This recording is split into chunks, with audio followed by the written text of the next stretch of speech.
Common myths about meditation that might be turning you off. Near the end of the introduction to this training, you might be a little bit skeptical. You probably have heard of meditation before. However, you might not have been excited at first.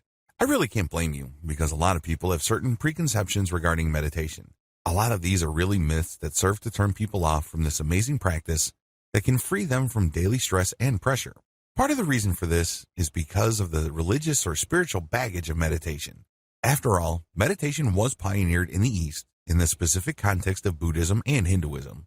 This cuts against the grain with most people from the West. Most Westerners are secular. It's no surprise that a lot of people are turned off by the spiritual or mystical reputation of meditation.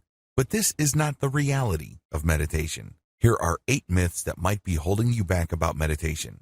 Learn to recognize these and hear the truth about meditation so you can make a real informed choice. Myth number 1. You have to be religious for meditation to work. According to this myth, you have to be a Buddhist or a Hindu for meditation to work for you. Absolutely wrong. Meditation works with how your mind naturally processes stimuli. It doesn't need religion. It doesn't need spirituality. You just need to tune in to how your mind is already working.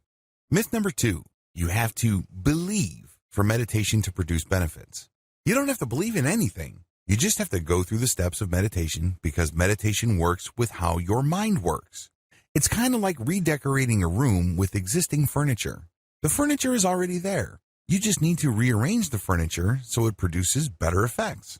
You're not imagining stuff for the process to work. You're not forcing yourself to change what you believe in for meditation to produce results.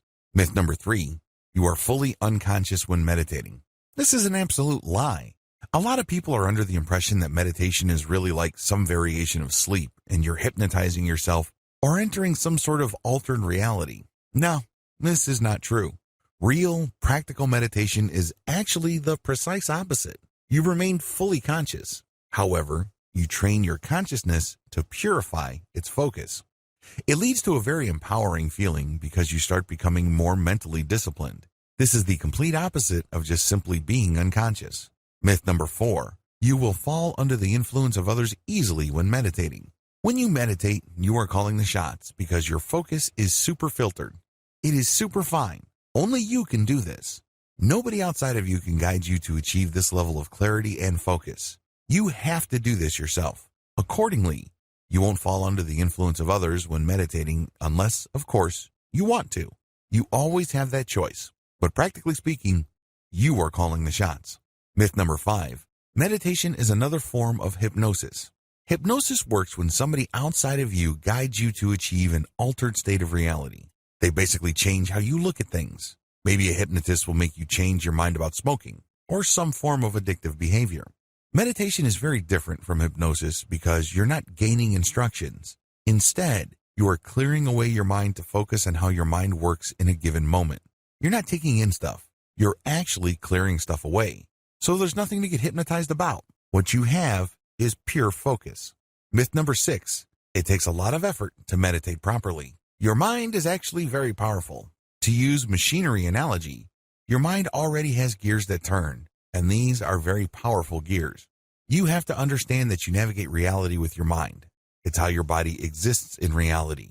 You perceive reality through your mind. When you meditate, you tap into that machinery and you purify it.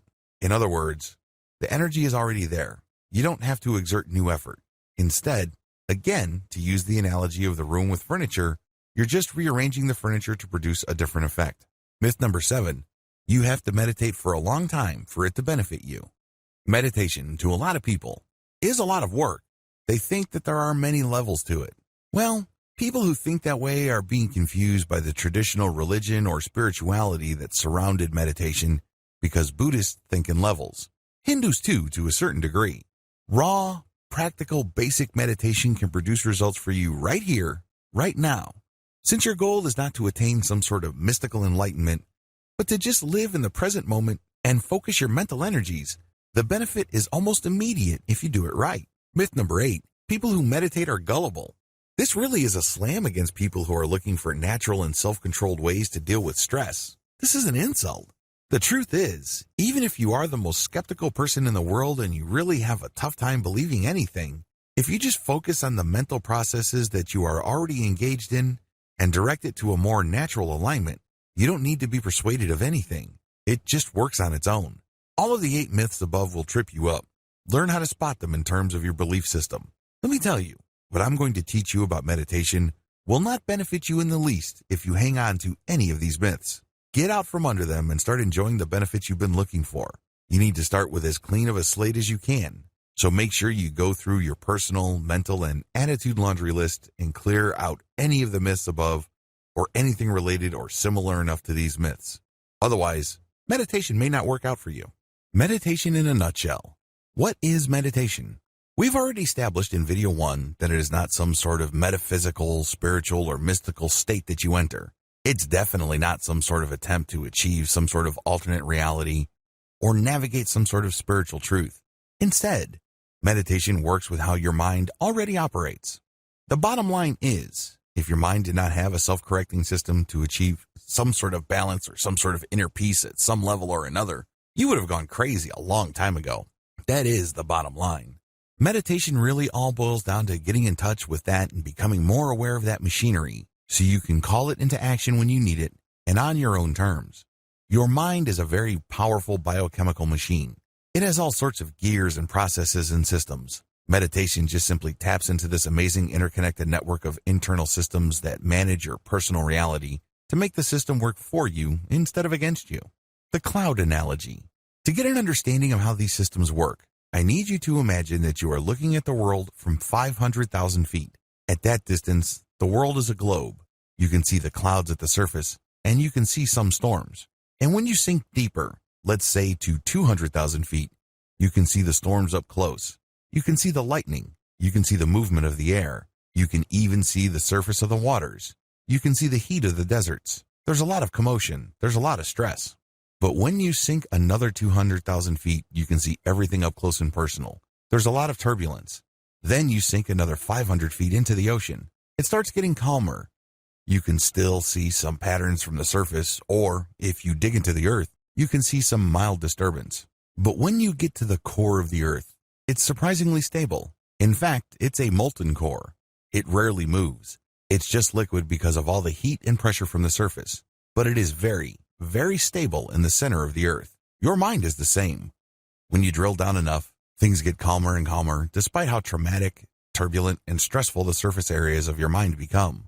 When you get to the core, you can take a lot of comfort from the fact that it will always remain calm.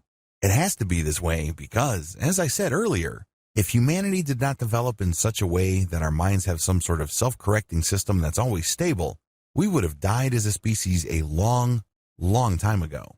Meditation is all about getting to your core. Practical meditation is all about getting to that inner core. It's all about getting to that part of your mind that is always at peace.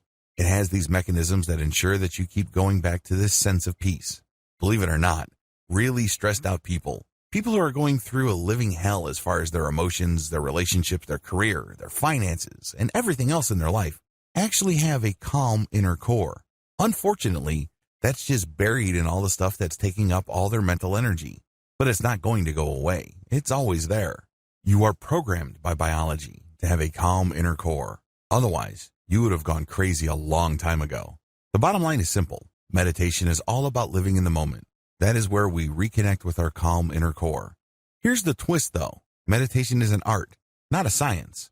If meditation was a science, like some sort of equation that you just plug in variables into and you will get the same predictable result, then we wouldn't be here. But unfortunately, it is personal in nature because you have to go through the process of making choices to clear up your mind so you can lock in on the present moment. That's how you reconnect with your deep, abiding inner core of calm and serenity. Now, with that said, although meditation is an art and not a science, it's been scientifically studied thoroughly. In fact, there are at least 200 peer-reviewed, hardcore scientific studies of meditation. A lot of this was done in the 1970s. Meditation has a lot of scientific benefits. I will go into that in the next video. But don't think that what I'm going to be teaching you is some sort of an experimental or completely new method. No, its effects have been known for quite some time. In fact, in many parts of the world, it's been practiced for at least 1,000 years. The top 10 benefits of meditation. If you're going through this training, chances are you already want to try your hand at meditation. There's a high probability that you probably already know some, if not all, of the 10 major benefits of meditation. Just to be sure, if you're still in any way, shape, or form on the fence regarding this practical and all-natural way to relax, here are just the 10 major benefits of meditation. Please note that the actual list of meditation's benefits is quite long. These are just the most commonly reported benefits. Benefit number 1, it slows down your mind. Part of the reason why people are so stressed out is because they have 1,000 things on their mind. They're just so focused on so many things at the same time that they spread themselves too thin. They're not very patient. They don't have much focus. And it's very easy for them to drop the ball. It's very easy for them to spend day after day thinking that they really haven't done much with their time or the opportunities presented to them. By learning how to meditate on a practical basis, you slow down your mind. You're able to focus and appreciate one thing at a time.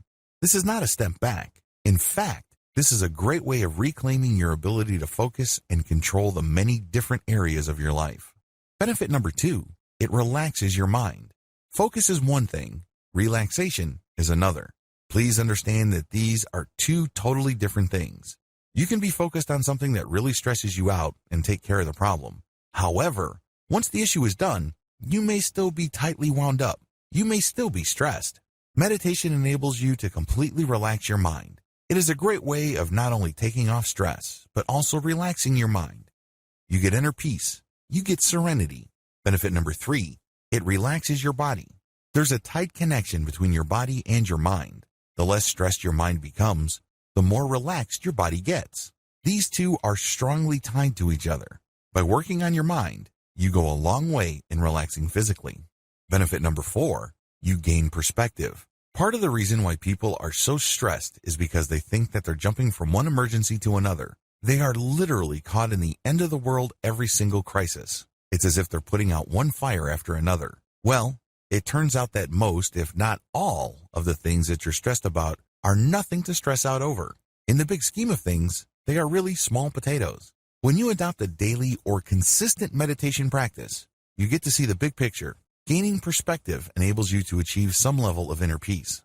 Benefit number 5, you create distance between your emotions and your perception.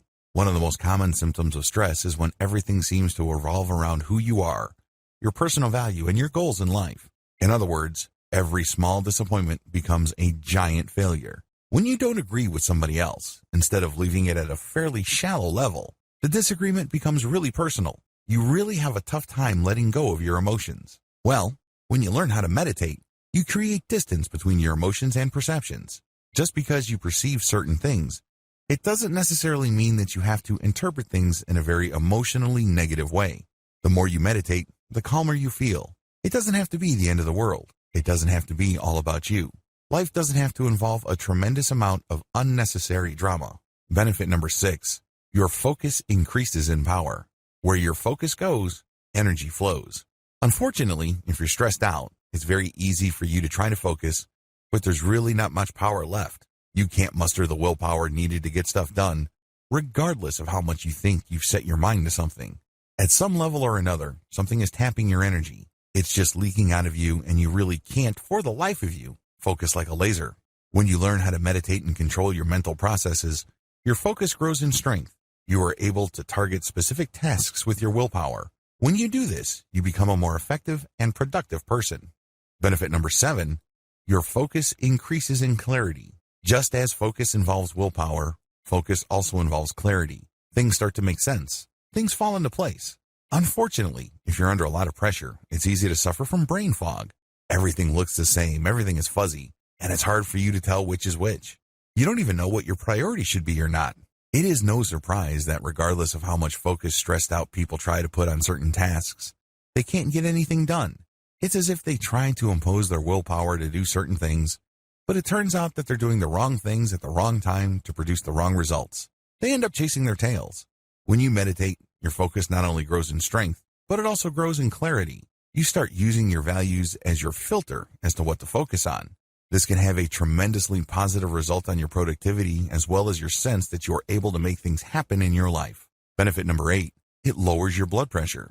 In research study after research study, scientists have discovered that consistent meditative practice actually lowers blood pressure. This is a big deal because there is a cardiovascular disease epidemic in the United States and other developed nations. As people live more and more sedentary lives, heart-related issues are killing more and more people. If you meditate, you tend to naturally lower your blood pressure, and this can possibly prolong your life. Benefit number 9. It can speed up emotional healing. If you have a tough time forgiving people, by learning how to meditate, you can gain emotional distance from painful or anger-induced memories. Sooner or later, you are able to see things in perspective, and this puts you in a position to forgive. Now, this doesn't necessarily mean that if you meditate, you will automatically forgive people who you feel have done you harm. That will still be your choice. However, when you meditate, you start viewing things in perspective, and it's more likely that, if you want to, you can forgive and move on. This can go a long way in helping you heal emotionally. Benefit number 10, can bolster psychological repair. I wish I could tell you that all of us came from ideal childhoods. I wish I could tell you that we all had great pasts, and that we've always hung out with great people and we've always had amazing times. It would be awesome if we all came from nurturing, loving relationships and families. Unfortunately, that's not true. There are a lot of us who have suffered psychological wounds and are having a tough time recovering. When you meditate, you tend to gain perspective. This enables you to put yourself in the position to start looking at the past as well as the present consequences of your past with a fresh set of eyes. If you feel that you've been victimized, if you feel that you've been harmed in the past, it doesn't necessarily mean that you have to continue looking at yourself the same way. Again, just like with speeding up emotional healing, meditation only puts you in this position. You still have to choose this benefit. This doesn't happen automatically. Keep the 10 benefits above in mind if you're still hesitating or feeling apprehensive about meditation. While it is a commitment, please keep in mind that in most cases, its advantages definitely outweigh whatever real or imagined disadvantages people may see with a meditation practice. Practical versus esoteric meditation. In the first video of this training, I outlined the common myths that tend to hold people back from adopting a personal meditation practice. It really all boils down to a sense that meditation is somehow, some way religious, mystical, or some sort of superstitious practice. We live in a very secular time.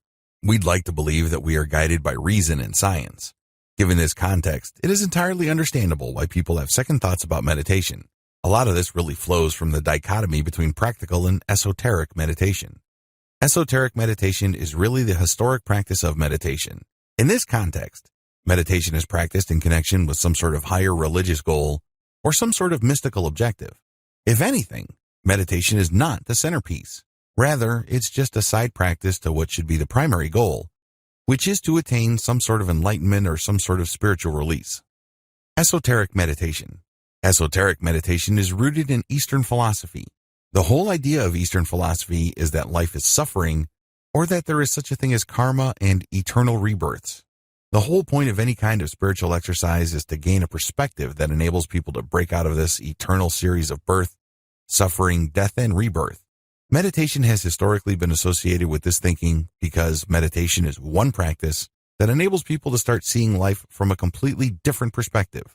This would enable them to think, talk, and behave differently enough for them to break the pattern of karma or the attachment that keeps them trapped in that mystical circle of birth and rebirth. As you can tell, this involves a tremendous amount of religious and spiritual concepts. There is chanting. People who practice meditation in this context say Om, Om, or they use some sort of spiritual mantra. They also engage in yoga and other physical exercises that have spiritual connotations. Practical meditation. Practical meditation simply strips away all the esoteric, religious, spiritual, and mystical layers of meditation. Instead, it looks at the meditative practice based on the core mental processes that enable people to self-repair to such an extent that they do not go crazy. In other words, instead of dwelling on the surface differences, practical meditation goes to the structural components of the meditative act itself and strips away anything that is unnecessary. It also focuses on one non-religious, non-spiritual, or non-mystical goal, which is to achieve focus in the present moment. We're not even talking about peace. We're not even talking about some sort of inner serenity, harmony, and what have you. Although those emotional states and experiences can and do happen, practical and fully secular meditation is all about achieving some sense of mental clarity in the here and now. There's no past to worry about and no future to obsess over. The bottom line with practical meditation, Practical meditation basically strips away all that is extra or historic and cultural about meditation. It goes to the basics. The basics really boils down to learning how to focus on the present moment. Nothing before, nothing after. It's all about right here, right now. Using that, we get a tremendous amount of benefits, as outlined in video 3. The SEAL Quick Stress Relief. Starting with this video, I'm going to lay out the different purely secular methods of achieving a meditative state. Now, a lot of people might argue whether these methods are classical meditative techniques.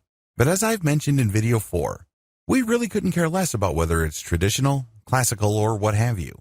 Instead, our focus is to learn the basic practical, doable techniques that enable people to focus on the present moment. This is the key to relieving stress and removing unnecessary life pressures. The first method I'm going to teach you is the SEAL Quick Stress Relief Method. This method was pioneered for the U.S. Navy SEAL program. SEAL stands for Sea, Air, and Land Teams. These are highly trained, mission-critical military units run by the United States Navy. These are the seasoned military specialists that often see action first in any kind of armed conflict. In other words, you have to have your wits about you. Usually, they get sent in to clear out an area. They plant bombs. They do sabotage. They do all sorts of highly stressful military work. It follows that the U.S. Navy invested a tremendous amount of money to enable these military specialists to achieve instant or almost instant peace of mind right before they do a task. Also, if they're in the middle of a firefight or they are in the middle of a very sticky situation that can be fatal, they get the U.S. Navy invested in this training to help them calm down and remain focused on the task at hand. The SEAL method. The SEAL method is actually pretty straightforward. You breathe for a few seconds. It could be 4, it could be 10, as long as it's not too long for you to be uncomfortable.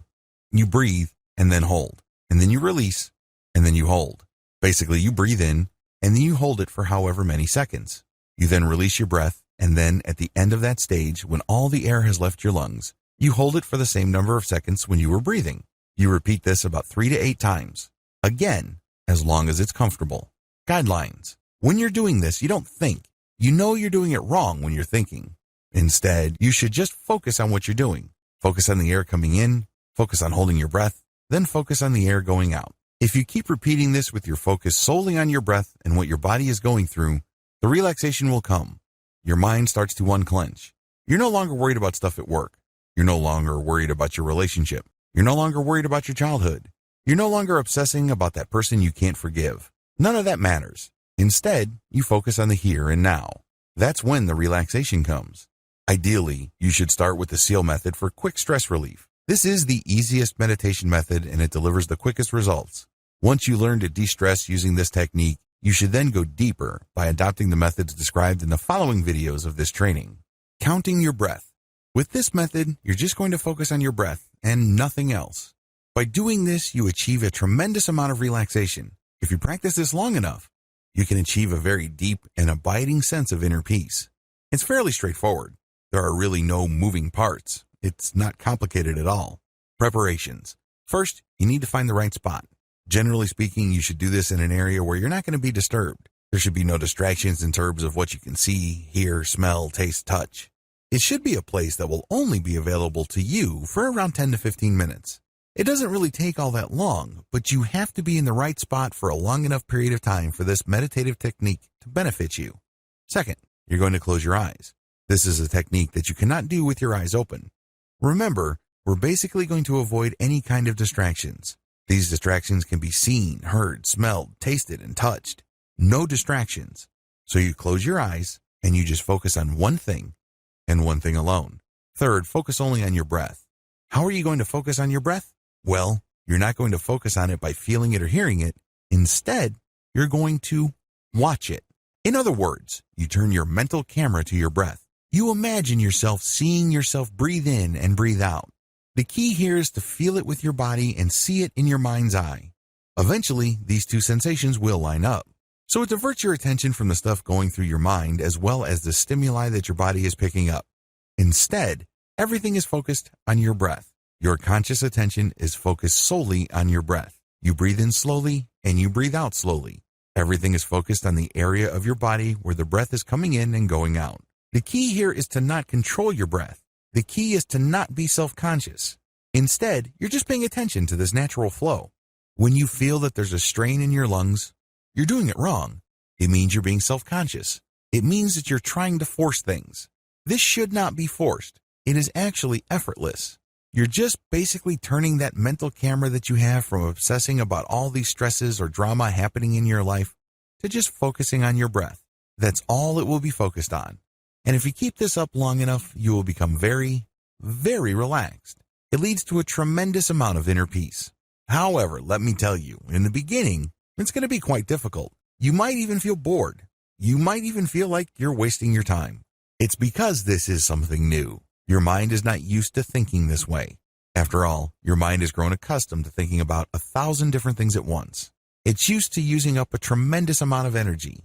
Now, you're using very little energy and you're focusing on only one thing. As you can imagine, that takes some getting used to. The good news is, it's worth doing because the calm and relaxation that you get will be priceless. Present sense mindfulness. With this technique, you focus on what you see in front of you. In other words, you're going to be meditating or practicing mindfulness with eyes wide open. You're just working with your awareness. You're training your awareness on one thing and one thing alone.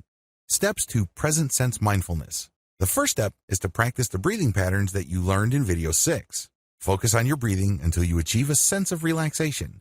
You do this with your eyes wide open. You can do this in a room with no other people, but there are objects in the room. You do this with your eyes open. Ideally, you shouldn't do this in any place where there are loud noises or music. Next, you're going to focus on an object in front of you. It can be a tree, a park bench. It can be a house. It doesn't really matter. What's important is that you put all your focus on that one item alone. The key is to look at that item. You're not out to enjoy it. You're not out to judge it. You're definitely not out to analyze it. Instead, you're just looking at it. The key here is to see clearly. You're going to basically be looking at all the details. It's not like you're searching for something. Instead, your job is just to take it all in. It is kind of like taking a very thorough, high-resolution snapshot of that item that you've chosen to look at. Next, once you have determined that you have seen all there is to see about the object, the next step is to pay attention to what that object would smell like, taste like, feel like in terms of texture, and what it would sound like. In other words, you sense it in 3 dimensions. You take it in with all your senses. This enables you to lose your focus on everything else. When you do this, your mind is being filled with the stimuli of that object and that object alone. You have no space left for stuff you have to worry about at the office. You have no mental resources left for that time when your best friend stabbed you in the back or did something that made you hold a grudge for a long time. All that stuff gets pushed out. Instead, you're just cramming all the sensory data that you are willfully taking in based on that object that you have chosen in front of you. This enables you to lose focus on everything else and focus on that thing in front of you. This enables you to reset how you normally focus on things in your life. The reason why you're so stressed out is because you're hanging on for dear life onto so many different things, and they layer on top of each other. And at the end of the day, all this willpower and this mental energy is just basically wasted because you're hanging on to so much stuff. When you practice this meditative technique, you push a reboot button for your mind and let go of all that stuff that you're clinging to. And instead, you just fill it with the stuff that you take in and that you flush out. Eventually, this leads to mental hygiene because you will develop the mental discipline to zero in on an issue or a set of data for however long it takes to produce. Let's say at work or in an argument or even dealing with a relationship, and then let go. Watch your emotions like clouds. Once you have done the previous meditative practices, the next step is to meditate in such a way that you let go of emotional attachments. Let's get one thing clear. Part of the reason why we're all so stressed out and anxious is because our memories are not emotionally neutral. When we perceive certain things, we tend to react a certain way because we have been trained by past experiences to respond that way. What if I told you that in many cases, we respond in a very unproductive and downright negative way? We could be responding in more neutral or more positive ways, and our lives could be more productive. Instead of wasting a tremendous amount of emotional and mental resources feeling negative, angry, frustrated, guilty, upset, you name it, we can focus more on feeling appreciated as well as content. It's all a choice. But unfortunately, if we hang on to these past memories and we judge them in a predictably negative way, we lose sight of the fact that we can always choose our judgments. We feel that our negative analysis is just who we are. It's part of our identity. It's part of our personality. Well, it isn't. It's always a choice. With this technique, you gain some freedom from the emotional roller coaster ride that you feel just takes you to negative territory like clockwork. Here's how it works. Step number 1, count your breath. Go back to the earlier video where I taught you how to count your breath. Watch your breath. Count it. Focus on your breath. At a certain point, you will relax. You can use the SEAL method, or you can use the more intensive breath counting and watching method I discussed earlier. Whatever the case may be, keep doing it until you sense relaxation. Step number 2, close your eyes. Once you feel that you have reached a certain level of relaxation, close your eyes. Everything should go black. Allow yourself to relax even deeper. Allow yourself to slow your thoughts down. Just focus on the calmness of the darkness. There's nothing to prove here. You don't have to be somebody that you're not. You have nobody to impress. This is just you and your thoughts. It's just calm, pure darkness. No light, no color, nothing to get worked up about. Step number 3, focus on your thoughts. Once you have relaxed, pretend that you are in some sort of movie theater and you're sitting back and you're seeing scenes. These are your thoughts. When you assume that perspective, you would realize that you're thinking a lot. If you're a normal person, a lot of mental images flash through your mind. In fact, we go through so many mental images, oftentimes we're not aware of them all. So sit back and just see your thoughts play out. Step number 4, make sure not to judge or analyze your thoughts. Here's the thing that you will be doing differently. Most people have no problem seeing mental images flash through their mind. But the problem is, once that happens, they get all emotionally caught up. For example, you had an ex who cheated on you, stole from you, or otherwise did bad things to you. How do you think you would feel when you see something that reminds you of him or her? You probably don't feel all that good. Now with this technique, when the mental image or the picture or the likeness of your ex comes to your mind, your rule is that you let the image flash, but you will hold judgment. You're not going to analyze it. You're just going to acknowledge that this is the image of my ex, this is the image of my boss, this is a scene from my childhood, this is a scene where I was let go at work, this is a scene at jail. Whatever the case may be, you're seeing all these mental images, but you're not judging. You are acknowledging. It's very important that you know the distinction. You're not engaged in pretending to not see something. For example, if there was a fire in your childhood, you're not going to say, well, this was a happy moment in my childhood. No, this was a fire in my childhood. But this is going to be different from this is a very traumatizing childhood memory that basically destroyed my life because I lost both parents.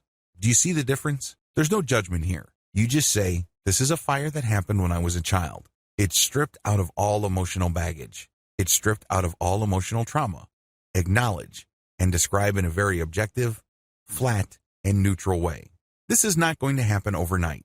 If you are carrying around a very heavy weight, maybe child sexual abuse, maybe you were unjustly punished. Whatever the case may be, you just need to focus on what you see. Do not judge. Do not analyze. Just acknowledge it and then move on to the next step. Step number 5, let your thoughts pass like clouds. One of my fondest childhood memories involves me and my cousins just going up to this little hill, and for what seemed like hours, we would just lay back on the grass and watch the clouds pass by. My cousin would say, that's a bicycle. I would say, no, that looks more like a dog. There was, of course, no right or wrong answer. Everyone's entitled to their opinion. Every person's guess was as good as all others. It was a lot of fun because we were exercising our imaginations. We were, after all, just watching clouds pass by. There were countless clouds before them, and there will be countless clouds after them. They are here one moment and gone the next. I want you to do the same with your thoughts, but let them pass like clouds. Just like clouds, your thoughts just pass through. Let them pass. Don't deny them. Don't pretend they are something else. Don't argue with them. Don't bargain with yourself. Just observe the thought clouds honestly. In other words, when the mental image flashes, acknowledge it. For example, this is a fire that happened when I was 3 years old. This is an image of my parents about to leave for the United States when I was 3 years old. Whatever image you have from the past, strip it of all emotional judgment or analysis. Make sure you empty the mental image of any emotional content that might trip you up or set you off into an emotional analysis. Compare this. This is the fire that happened when I was 3 years old. 2. This is that devastating fire that made my family homeless for 3 years. My father was very angry during that fire, and he has not stopped being angry since. We lost it all. I was only 3 years old. See the difference? The first case involved just describing the facts, nothing more, nothing less. The other case includes a lot of analysis and commentary. These lead to you getting thrown off track. Learn to spot the difference. Recognize the point when you stopped objectively describing and started emotionally reacting. It doesn't make it any less real, mind you, but you're just acknowledging it because we're not engaged in self-delusion here. We're not trying to trick ourselves or hypnotize ourselves into thinking that these events, which ultimately are very traumatic and hurtful, did not happen. Instead, you're just acknowledging. And then the next step is what makes it really powerful. When you acknowledge, you then let it pass like a cloud. Just like a cloud, it's going to zoom over your head. It's going to linger slowly, depending on how strong the wind is. But you just let it pass. Eventually, it will pass. Step number 6, enjoy the emotional distance.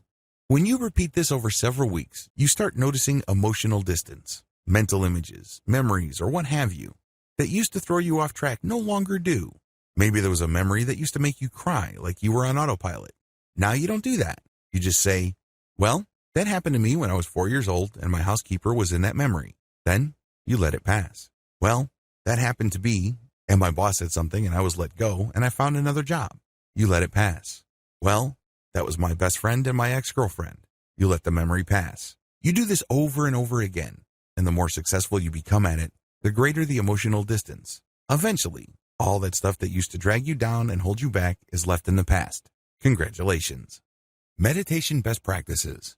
Meditation is like working out. When you work out, you put a lot of stress on your muscles. That's how they get bigger. That's how they get leaner. That's how they get stronger. The same applies to your mental muscles, because that's what meditation is. It's a mental workout. Physical muscles get soft if you don't challenge them or you don't put pressure on them. With meditation, you're going to challenge and put pressure on your mental muscles. Believe me, it is quite a workout to let a mental image just pass over your head like a cloud without judging it. For example, there was an episode of your childhood that used to burn you through your core because it was really humiliating. It was disgusting. Whatever it was, it takes effort to do that. But that's how you challenge your mental muscles.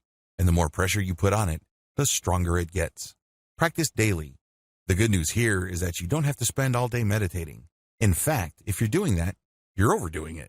That's probably going to do more harm than good. Instead, focus on spending no more than 15 minutes a day. With meditation, a little bit of consistency goes a long way. So focus on your meditative practice for no more than 15 minutes every day. 15 minutes is plenty. Associate your meditative state with certain stimuli. This is for advanced students.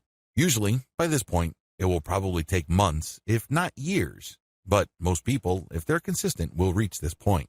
When you perceive any new stimuli, allow yourself to focus on your meditative state. You're basically linking the meditative state of peace, calm, inner serenity, and harmony with stimuli that normally upsets you. For example, if you work with an ex, it can be quite uncomfortable, awkward, and frustrating. This person broke your heart, this person cheated on you, or you're embarrassed because it didn't work out.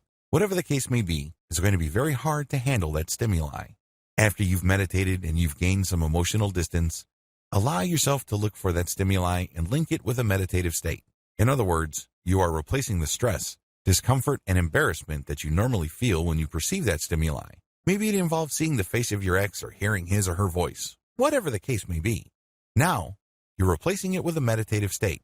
The meditative state, of course, involves a sense of calm, being in control, clarity, peace, healing, restoration. So instead of that person's voice or image just stressing you out, upsetting you, now it calms you down. You say to yourself, I'm okay. There's nothing to get hung up about. I can deal with this situation, this person, these memories at a certain level, and I'll be okay. Sure, in the beginning this is going to be difficult because of your mental habits. When you were just starting out, the urge to go back to your old reactive patterns with its rush of negative emotions seems to be all but irresistible. This is the hardest part, but you can overcome. Choose to override this natural tendency, and it will get easier and easier to respond to life stimuli based on your highest values instead of your feelings or whatever is convenient or easy. The more opportunities you seek to practice your newfound power over your emotions, the stronger your mind becomes.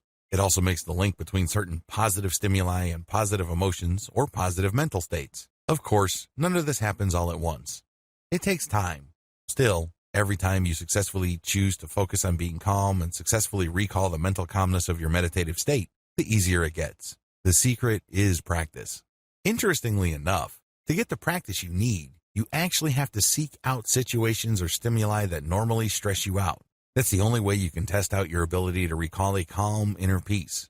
Usually, people do not need help recalling stressful, embarrassing, traumatic, or painful memories. Start there. Since these are thoughts, you have a lot more control over the thought and the outcome. Compare the above to testing out your meditative recall skills on actual people. People can be quite random. You might have a very sticky situation on your hands, and unlike memories, there's no rewind button if you end up saying or doing something that harms your relationship or takes it to a much lower level. Regardless of how you do it, give yourself the opportunity to consistently test out your ability to recall that state of mental calm, serenity, and peace. In that special space you have built for yourself within your mind, there's no need to prove anything. You don't have to be somebody else. There are no painful memories. There is no worrying future. Instead, you just have calm in the here and now. Understand that you always have this available. Get some hope from this fact. Call this link at will. Once you have trained yourself to remember that meditative state when situations present themselves, the next step is to call it at will, meaning you yourself will trigger that meditative state. You no longer need stimuli. That's when you have reached a higher level of practical meditation, because that sense of calm, release, and objective distance that you feel with your emotions pretty much persists on a 24/7 basis. You only need to choose to call that meditative state to being, and it happens. You now know it like the back of your hand.